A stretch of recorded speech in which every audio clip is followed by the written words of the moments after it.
fanweeri simili mu bootu ci ñaari waxtu foofu ci ngàcc new di fandank ñu jor nekk ci diwaanu Fatick bisimili ci xibaar yi ñu dooree ko ak ñaar ñi ñàkk seeni bakkan foofu ci nungu siin ga ci Rëbës nekk ci Dakar loolu nag moo dal di tax askan wi dal di yëg di seen kàddu ngir dal di ko ñaawlu waaye itam dal di tekk ak tuuma ci kaw ndoddu autorité yi nga xam ne ñu ngànk boobu fànn waaye itam ñi la di xeex ak kii lefu doomu aadama ba tax rek ñu dal di au état bu Sénégal mu dal di ci jël ay responsabilité den addu wax li jëm tam ci wàllum conférence de presse bi nga xamante ni maître El Hadji Diouf ginnaaw ñaari fan génn na ko di avocat bi layal Mamour Diallo moom El Hadji Diouf gannaaw moom ki nga xamante ni mooy leader bu Pastef di Ousmane Sonko moo ko rangu rek dal di xamle li nga xamante ni mooy ay scandale gi gim ne am na ci feeru ci weñ bu fale mi moom Ousmane Sonko da ngeen ko dal di teewlu ci biir xibaar yi den fara fàncam tam li jëm ci xibaaru bitim réew yeeg yu tàgg yaram yi boobaa nag mu dal di ndar képp yi lee jotay xibaar mbokk yi tax gànko tànqat gi nes gis lay doon.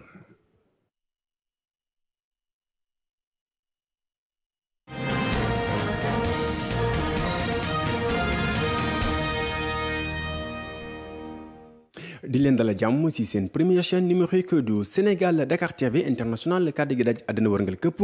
comme nu ma ko junjoon rek ci bopp xibaar gi tey jii di alxames toll ko ñaar fukki fan ak juróom-ñeenti ci weer yu août 2019 ci la communauté internationale di communauté gi daj àddina wërngal këpp nag doon sargal bés bi nga xamante ni moom leen ko jégleel arme nucléaire di ay ngànnaay yi nga xamante ni ji la ñu dal di xeexee loolu daan nag jubbanti gi rek mooy ngir ñu mën a fexe naka lañ ko fi jëlee ak tere gi nga xamante tere ne ko ngir nit ñi dal di ko ngànnaayu loolee nag lu leen soxla lool ngir kat askanu Sénégal rawatina àdduna wërngal këpp dal di nekk ci ab jàmm gu mat sëkk ñu teewlu ci bataaxal bu Adama Sarr.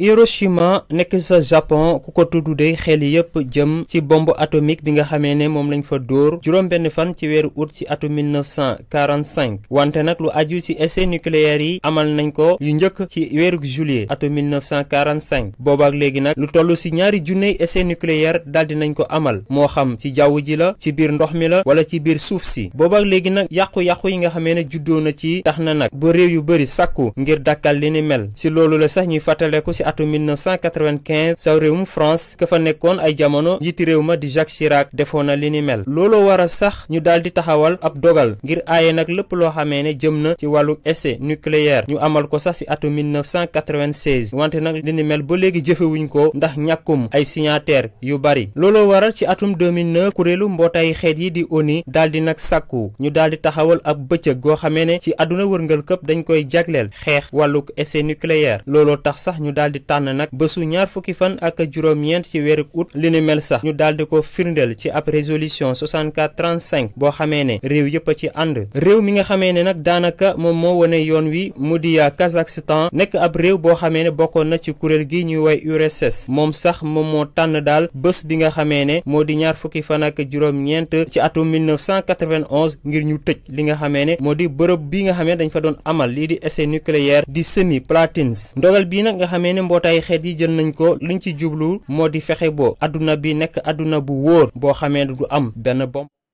Adama Sarr weñu ko Falémé doon nag li nga xamante ni société bi de groupe di turc Tosyal yi moom nag la ko état bu Sénégal dal di joxandi ngir mu amal ab exploitation jamono jooju nag ki nga xamante ni moo fi nekk leader bu Pastef di Ousmane Sonko lim ci jot a fësal liñ jàpp ne lu doy waar la mooy boobee groupe moom du am lenn la xamante as impôt boo xam ne da koy fay di ci weeru ci Sénégal te dana ko dal di exploiter lu toll ci fukki at yu yàlla fii ci mim réew lii leen nag doon révélation boo xamante ni tiital na loolu leader bu Pastef di Ousmane Sonko ñu teewle ko nafar gi farafàcce gi ci micro bu Moustapha Tumbo. ñoom ñoo dem fekki Turquie Ankara Istanbul ba ñu demee signé diggante ku ñuy wax Fuat Tosyali moom moo représenté entreprise Tosyali Holding ak ki ñuy wax madame Sophie Gladima nga xam ne moom mooy suñu ministre bu ñu dénk lépp lu jëm ci mine yi ba ñu signé ñu ne lan mooy cëslaayu contrat bi ñu ne contrat bi ñaar la benn mooy ñooñu dinañu ñëw am fii Bargny ñu def fi benn usine boo xam ne day transformer fer bi ñaareel mooy dinañ leen jox suñu fer bi suñu weñ gi nekk fële ci Falémé bi loolu mooy cëslaay contrat bi ñu ne léegi ñaari phase lay doon waaye boo dajalee seen investissement ñoom ñëpp ci gàttal ci franc CFA day doon 500 milliards de francs CFA. Première phase bi 60 milliards la deuxième phase bi 450 milliards ñaari boo ko booree muy 510 milliards de francs CFA moom la société Tosyali yi boobu war a ñëw investir Sénégal. léegi pour investissement 510 milliards lan la Sénégal di jox Turquie loolu laa leen di faram-fàcceel ci lu gàtt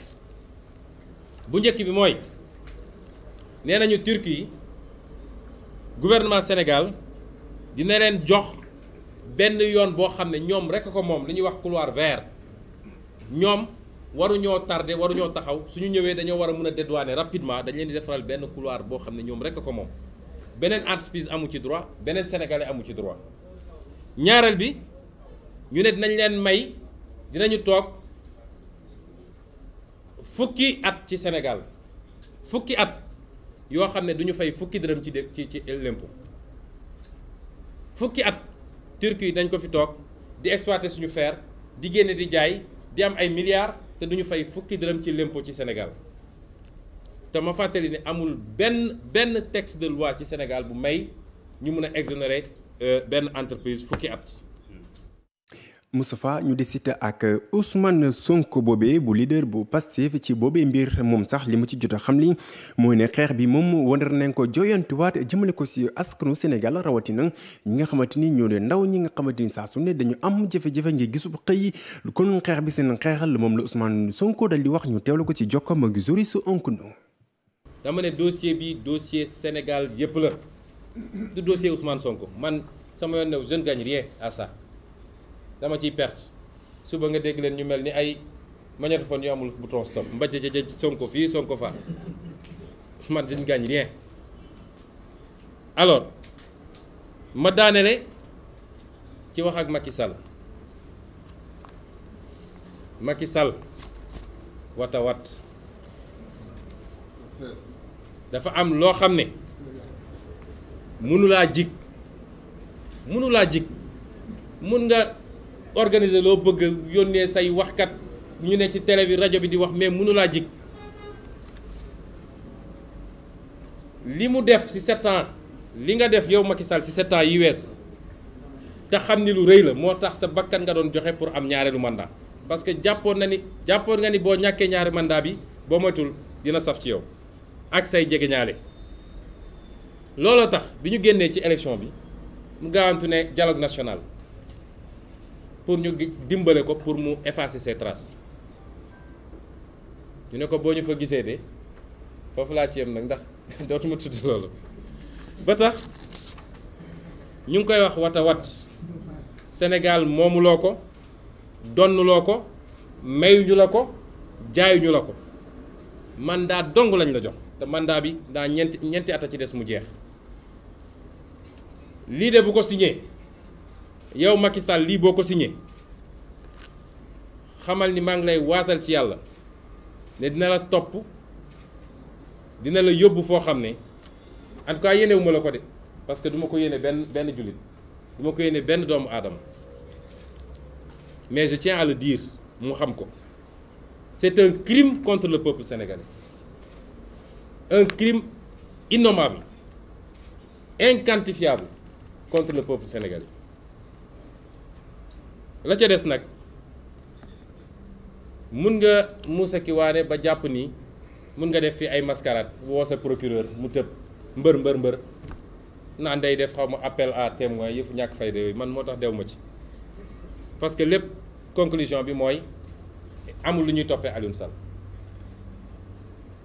waaye loolu dossier bi du décanté wu fii Sénégal c'est pas avec cette justice là li ma leen mu wax ci gàttal rek mooy am na ay développement yu am solo yoo xam ne te ñañ ko seqal mënuñu ci waxagum peut-être balaa septembre di jeex di ngeen ci am lu bëree bëri waaye am na ku ko wax ne ñoom duñu doxantu ci yenn dëkk xam na li tax mu wax ko te ce sera gàcce gu rëy la dossier bi nar a nekk pour la justice sénégalaise parce que justice moom moo fi amatul nag waaye gàcce gu rëy la nar a doon parce que am lu toll nii sa dëkk ñëpp wax ci nga ne duma ci àddu duma ci yëngatu ba mu réglé woo ci justice beneen réew kooku gàcce la ci justice sénégalaise. kooku di Ousmane Sonko doon addu rek li jëm ci weñu ko Falémé gi ñu feeñ ci foofee si Sénégal waaye itam mu doon dal di sumb na ab mboxoñ gi nga xam ni njortu nañu dal lañ am ci contrat ak Turquie ñu addu wax li jëm tam ci beneen mbir di mbootaay gi dal di ëmb ñuy xeex ak yelleefu doomu adama nga xam ne Amnesty International fii ci Sénégal moom it dafa dal di état bu Sénégal ngir mu jëmbal ab projet ngir tabax tam ay prison yi nga xamante ni maanaam ay nungu siin fii ci Ndakaaru ngir rek ñu dal di remplacer maison d'arrêt bu correction bu Rebeuss nga xam ni bañ ko dal di amale ba léegi dafa dal di yàgg ba tey waaye itam ñu fexe mu dëppoo ko ak norme bitim réew yi ba tax jamono jooju état bu Sénégal itam waaye itam askan gi yëpp rawatina Amnesty International RADDHO ak Ligue sénégalaise des droits de l'homme ñoom rek ñu dal di ubbi waaye itam au gouvernement bu Sénégal ngir mu dal di sàkku waaye itam ut ay pexe ngir ñu dal di xeex jamono jafe-jafe gi nga xamante ni ñoom ñu ngi koy dal di dund foofu ci Ndungu Siin ak ñi nga xamante dañ leen dal di téye ci lu diir bu yàgg te kenn atuwu leen rek rax si dool itam boobee prison nga xam ne dafa dal di fees delik doomu aadama bot booloo gi dal di na sonal ba tax ñeneen di ci dal di ñàkk seen i bakkan ñu addu wax li jëm tam ci ñi nga xamante dañu dal di ñàkk seen i bakkan ci Ndungu Siin rawatina foofu ci Rebeuss ñaari doomu aadama la ni ki démb loolu nag dal leen indi ay wax yu doy waar ci askanu Sénégal ba tax rek ñu dal di état bu Sénégal mu dal di si jël ay matukaay ñu teewlu ci reportage ba Moustapha Onkounou. anam yi nga xamee ne moom la ñuy dencee ñi nga xamee ne ñoom la ñu laq jant bi ci biir kaso yi nekk na lu doy waar bariwaay beeg xataay bi nekk loo xamee ne jaaxal na ñu bëri ci askan wi bokk na ci ñii ñu tasel. gars yi ñu nekkee foofu bu ñu fa nekkee il paraît qu'il y a des prisons yi nga xam ne peut-être 100 personnes fu mu nar a nekk tu peux y trouver 200 ou 300 personnes ce qui est anormal ce sont pas des animaux ay nit lañ bu ñu defee ay crimes qu'ils fassent tout ñu juger leen à temps comme ça ku mu nekk mën a xam fu muy féetoo mais il faut pas ñu jël nit ñi tëj leen pendant des années des crimes yi nga xam ne tu dois peut-être faire 2 ou 3 mois en prison tu es là pendant plus d'un an kenn jugé wu la xamoo fi ngay féetoo xamoo nooy def. condition de vie des prisonniers bon dafa métti trop dafa métti trop même bu ñuy defee ay erreurs yu grave sax mais taxawul ay nit lañ quoi que nit yàlla dafa fonk doomu aadama donc ñoom gars yi da lañ war a gën a jàppale gën a mettre les conditions gën leen taxaw gën leen indi côté santé côté alimentation gën leen jàppale bu baax a baax même def nañ ay fautes sax mais bon ay nit leen. ngir nag dakkal jafe-jafe yi nga xamee ne ñooñu la ñu laq jant bi ci biir kaso yi daal ñu ngi koy jànkonteeg ñii nag ñu ngi ciy joxe ay saafara. bon solution bu mooy joxe mooy maanaam yenn délits yi comme exemple ay jaay ay yamba wala ay vol ay genre yooyu noonu yu mooy grave yi bu leen yóbbu foofu quoi na leen indi ñuy bale yenn mbedd yi leen yóbbu ñu tawaay kii wala ñi leen jàngal ay métier tamit pour ñuy def leneen yi quoi yenn tâches yu war a def quoi. en même temps bu seen durée de peine jeexee ñu génn mais moo gën ñu leen yóbbu foofu ñuy paqueté wu foofu noonu loolu noonu baaxul quoi. ñun mënuñoo trouver ay solution donc gouvernement bi ñoom ñooy trouver solution parce que ñoom ñoo fi taxaw ne ñoom ñoo ñu bëgg a téye suñu réew donc ñoom ñoo war a assumer ñëw taxaw xool lan lañ ci war a saytu ñu def ko. donc nañ ci ut ay solution xam nga moo gën a nice que xam nga ñu naan suñu prison yi am na ñu fi dee. gannaaw ba ñu nemmeekoo ñaari doomu aadama ñu ñàkk seeni bakkan ci kaso bu Ndakaaru di Rebeuss anam yi nga xamee ne nag lañ leen di dencee ci bërëb yooyu la dey mu ngi wéy di ëlëm askan wi ñu ci bëri jàpp ne dey nguur gi nag moom moo war a jël ay matukaay ngir fexe ba dimbale ñooñu le.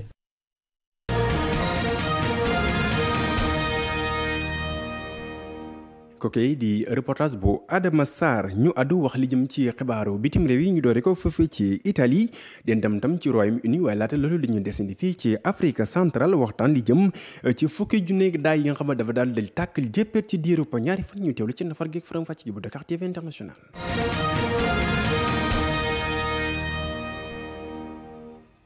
xibaaru bitim réew yi ñu dooree ko ci Afrique centrale ci diirub ñaari fan képp lu toll ci fukki junne daay lañ jot a nemmeeku ci boobee région bu Afrique daanaka lu jege ci juróom-ñaar fukki junne daay lañ moo dal di tàkk foofee ci Angola ñeenti junni yi nekk ci république démocratique bu Congo di ab naatal boo xam ni ñii di waa NASA ñoo ko dal di fësal xamale ci ne daay yi daal ñu ngi fal di jolli ci continent bu Afrique nekk mbir mu ëlëm askan googi.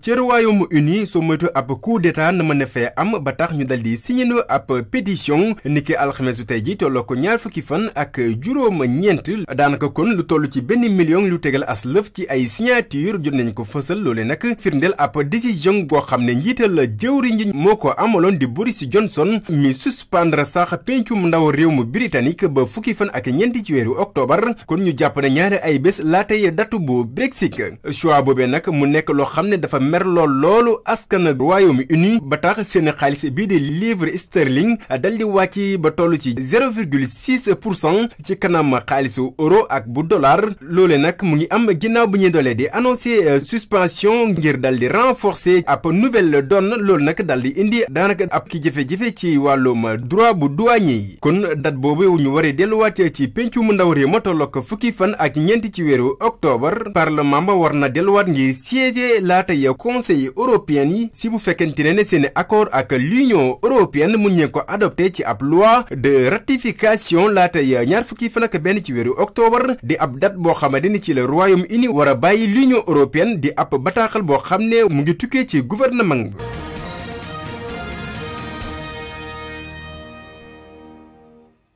Italie lañ koy jeexalee ak Giuseppe Conte di président bu conseil italien moom nag moo dal di tekki ab ndomba tànkam depuis ba coalition bi de mouvement 5 étoiles dale di judd ñu gën koo xam ci M5S di xeex li jëm ci wàllum système waaye itam ligue d'extrême droit moom it daanaka ki nga xam ne di Sergio Mattarella moo ko dal di jiite niki tey ñaar fukki fan ak juróom-ñeent ci weeru août luñ ci jublu nag mooy fexe rek dal di taxawal ab gouvernement kon ñaar ñooñu ñoo koy dal di séq di M5S ak parti démocrate kon ñu jàpp si ne mouvement bu 5 étoiles boobu ñu gën ko xam ci M5S jot na signé ab accord ni ki àllarba démb ji feggoo ci parti démocratique bu centre gauche nekk ci wàllu càmmoñ gi ngir rek ñu dal di joyantiwaat bu baax ki fi nekkoon président bu conseil italien tam tekki ndomba tànkam ñu gën ko xam ci Giuseppe Conte mu nekk ku jege lool mouvement 5 étoiles ci bopp exécutif bi kon nag ñu liñ ci mën a nemmeeku rek mooy ne ñaari formation yooyu ñoom mujj nañ d'accord ci ab accord liñ ci jublu mooy ñu fexe programme ab gouvernement ci jamono ji ñu dëdmal.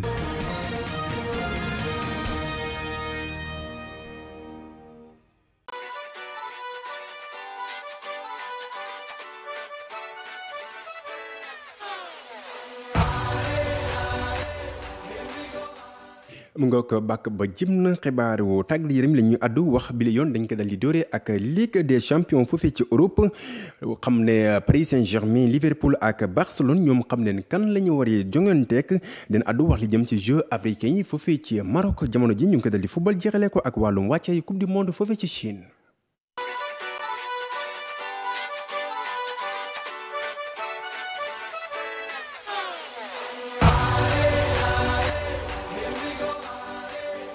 xibaaru tàggat yaram yi ñu dooree ko ak wàllum basketball Chine 2019 ginnaaw nag benn ay bés ci wàccaay boobi coupe équipe nationale bu ñeel wàllum góor ñi nag bu Sénégal ñoom jot nañu jóge ko foofee ci Juju doon nag dëkk bi ñu doon amalee tournoi international bi doon door nag si ñaar fukki fan ak ñett ba ñaar fukk ak juróom-ñaar ci weeru août bon gaynde yi nag ñetti match la ñuy jotoon a jonganteek ñaar yi ñu dal ci am ab ndam ak benn défaite kon gune yi Moustapha Gueye dañoo jotoon a ñàkk seen match bu njëkk ci kanam Venezuela juróom-ñett fukk ak ñeent ci juróom-ñaar fukk ak benn waaye jotoon nañu ko rattrapé ci yeneen match yu ci dal di toftal ci kanam Porto Rico ñu dal di ko duma juróom-ñeent fukk ci juróom-benn fukk ak benn Jordanie moom ñu duma ko juróom-benn fukk ak juróom-ñeent ci juróom-benn fukk ak ñeent gaynde yu Moustapha Gueye nag ci match yi ñu jot a jongante yépp soo ko boolee ci juróom-ñett lay dal di toll bilan bi bon wàcceek ne juróomi défaite la ñu mujjee am ak ñetti victoire kon ñu ngi mujjee nekk nag ci groupe H war ca dajeek Canada Lituanie ak Australie seen sortie bu njëkk nag ñu ko war a amal niki benn fan ci weeru satumbar Sénégal war ca daje ak Lituanie.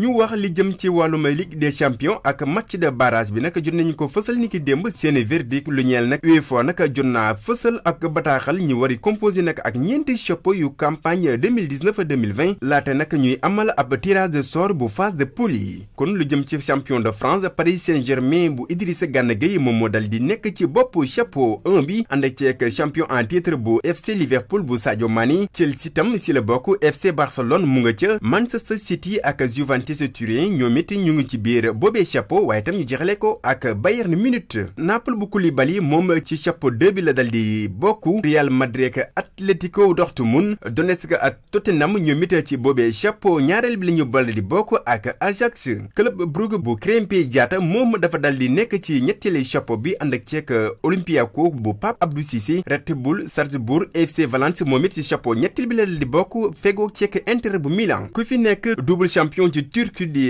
Galatasaray bu Mbaye Diagne moom ci ñeenteelu chapeau bi la dal di bokk mu ne si na sa am nag mu dal def décendi bu fekkee ne amul ab transfert am ci premier champion league bu carrière am kon chapeau ñeenteel boobu moom kii nga xamante ni mooy Lokomotiv Moscou tam ci la dal di nekk. Slavia bu Prague, Étoile Rouge bu Belgrade waaye itam Atalanta bu Bergame. kon Sénégal yi yëpp dañoo mujj engagé wu ci boobee campagne 2019-2020 ñu wari xam nag fii ak benn ay bés kootu seen adversaire ñeel phase poule kon tirage au sort bi nag dañu ko am ngi tey ci alxames jile ci ñaar fukki fan ak juróom-ñeenti weeru août 2019 ñu war ko door nag bu ñeenti waxtu jotee ci ngoon gi.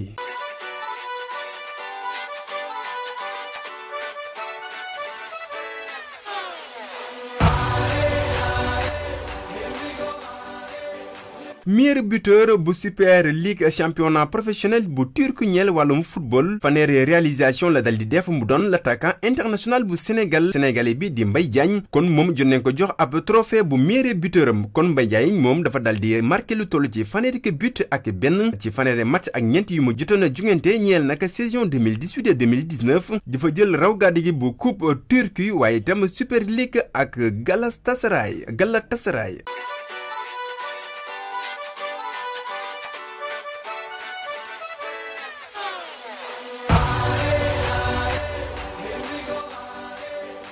Jeux africains lañ ko dal di jeexale ak Sénégal mi ñu jotoon éliminé ci demi-finale yi ñeel nag gaynde yu Suddaabo yi yu amagul ñaar fukki at loolu nag Burkina Faso ñoo ko daloon duma ci teg dóor yi juróomi bal ci ñeent kon li ci des mooy rek ñu dal di amal seen match ngir défendre médaille bronze bi ni ko tey ji lay doon ci alxames ji tollook ñaar fukki fan ak juróom-ñeent ci weeru août ñu war ci janoo ko ak Mali moom mi nga xam ne sax Nigéria moo ko daroon ni duma ci yooyu demi-finale ci teg dóor yi ginnaaw bu ñu amee am match nul 0 but partout kon nag final bu football le jeu africain dañ ko war a amal nag Burkina Faso moo ci dal di dajeek ak Nigéria ci wàllum góor ñi bu dee ci wàllum jigéen ñi Cameroun dañu ci laale ak Nigéria kon mbokki lii ma fi daroon ndar képp xibaaru tàggat yaram yi.